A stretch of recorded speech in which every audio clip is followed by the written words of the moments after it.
तो नमस्कार दोस्तों, कैसे हो आप सब। और दोस्तों, जिला एवं सत्र न्यायाधीश कोरबा में एक और विज्ञापन जारी हुआ है।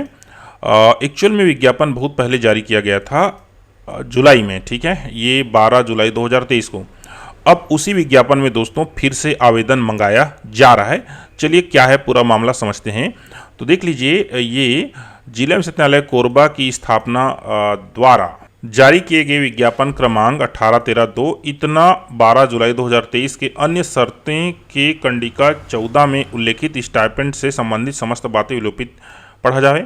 कहने का तात्पर्य चूंकि कहना चाहिए जो भूपेश सरकार थी उन्होंने स्टाइपेंड जो है वो खत्म कर दिया था, ठीक है। दूसरा देख लीजिए, छत्तीसगढ़ जिला न्यायपालिका स्थापना भर्ती एवं सेवा शर्ती कर्मचारी नियम 2023 के पालन में भृत्य फर्रास एवं दफ्तरी कम फर्रास के लिए भर्ती की पात्रता की शैक्षणिक योग्यता किसी मान्यता प्राप्त बोर्ड स्कूल से कक्षा 5वीं की परीक्षा उत्तीर्ण होना अनिवार्य है के स्थान पर। देखिए, जो ये भृत्य का जो पद था, ठीक है ना, प्यून का, उसमें न्यूनतम योग्यता 5वीं था। उसको अब दोस्तों देख लीजिए, पूर्व माध्यमिक शाला अर्थात कक्षा 8वीं उत्तीर्ण हो। कहने का तात्पर्य जो योग्यता है उसको अब बदला गया है। पहले 5वीं था, अब 8वीं है, ठीक है। तो जो लोग 5वीं के हिसाब से आवेदन जो है सबमिट किए होंगे उन लोग को फिर से मौका मिलेगा, और जो लोग कहना चाहिए अभी तक आवेदन नहीं सबमिट किए हैं उन लोग को भी यहाँ पर मौका मिल रहा है। तो 8वीं होना चाहिए और साथ में छत्तीसगढ़ी स्थानीय भाषा बोली का ज्ञान होना चाहिए, अर्थात छत्तीसगढ़ के लोगों के लिए दोस्तों ये नौकरी है, सीधी सी बात। भृत्य फर्रास एवं दफ्तरी कम फर्रास पद के लिए कक्षा 12वीं से अधिक जो योग्यताधारी है अभ्यर्थी, उनके आवेदन पत्रों पर विचार नहीं किया जाएगा, ठीक है। और आकस्मिकता निधि के लिए जो नौकरी है तो कक्षा 10वीं से अधिक योग्यताधारियों पर विचार नहीं किया जाएगा। देख लीजिए, विज्ञापन को थोड़ा पहले देख लेते हैं। ये देख लीजिए, ये विज्ञापन है जो कि जारी किया गया था 12 अप्रैल 2023 को, ठीक है। अब इसमें 2 प्रकार के पद थे, भृत्य एवं फर्रास और उसके बाद आकस्मिकता निधि। तो इसके लिए किसी प्रकार से चेंजेस नहीं हुई है, ठीक है। इसके लिए किसी प्रकार से चेंजेस नहीं हुई है, इसमें चेंजेस हुई है। और ये 8 पद है और सभी दोस्तों गवर्नमेंट पोस्ट है, अर्थात सरकारी नौकरी है।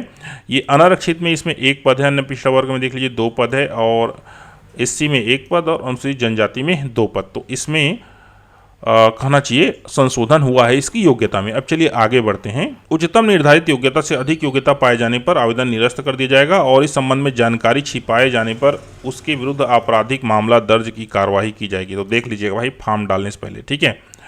भृत्य एवं आकस्मिकता निधि से वेतन प्राप्त करने वाले कर्मचारी के पद के विरुद्ध देख लीजिए 5 गुना तक आवेदन प्राप्त होने पर सभी उम्मीदवारों को कौशल परीक्षा तो बुलाया जाएगा, किंतु 5 गुना क्या, उससे कई गुना ज़्यादा मिलेगा। रिक्त पदों की संख्या से 5 गुना से अधिक प्राप्त होने पर जो है आपका 5वीं का जो अंक सूची है उसके मेरिट के आधार पर दोस्तों प्रवीणता सूची आधारित होगी।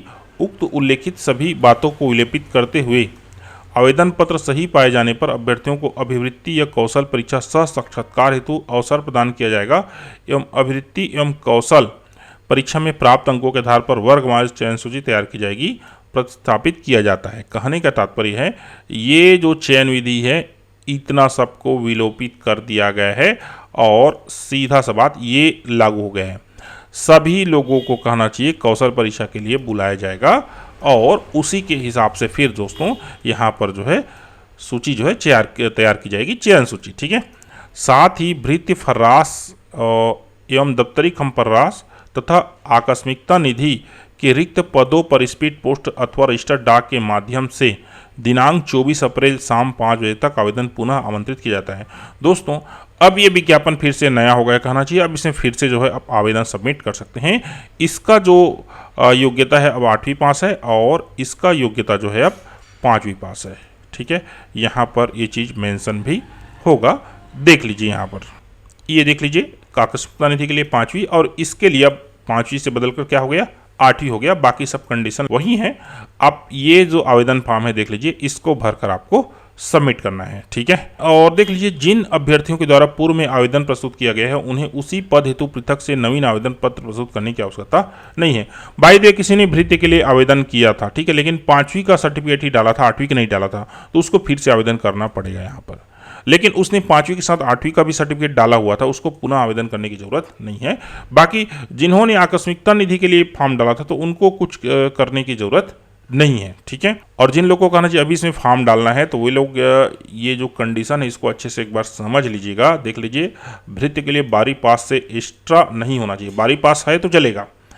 ये आकस्मिकता निधि के लिए 10वीं से अधिक योग्यताधारी नहीं होना चाहिए, ठीक है। इसको आप समझ लीजिएगा। इसमें अगर आप फिट बैठते हैं तो इसमें आप फॉर्म सबमिट कर सकते हैं। दोस्तों बाकी जो कंडीशन है वो इस विज्ञापन के अनुसार ही रहेगा। जैसे कि आयु सीमा, इसमें जो आयु सीमा दिया गया है वही रहेगा। आज के डेट में आपको आयु सीमा जो है कैलकुलेट नहीं करना है। कहने का तात्पर्य है जितने भी जो कंडीशंस हैं इस विज्ञापन को अच्छे से पढ़ लीजिएगा। इस विज्ञापन में जो भी कंडीशंस है उसी के हिसाब से आप जो है नया जो आवेदन फॉर्म भरेंगे उसको भरना है, ठीक है। दोस्तों वीडियो अच्छी लगी हो तो please subscribe the channel, share the video.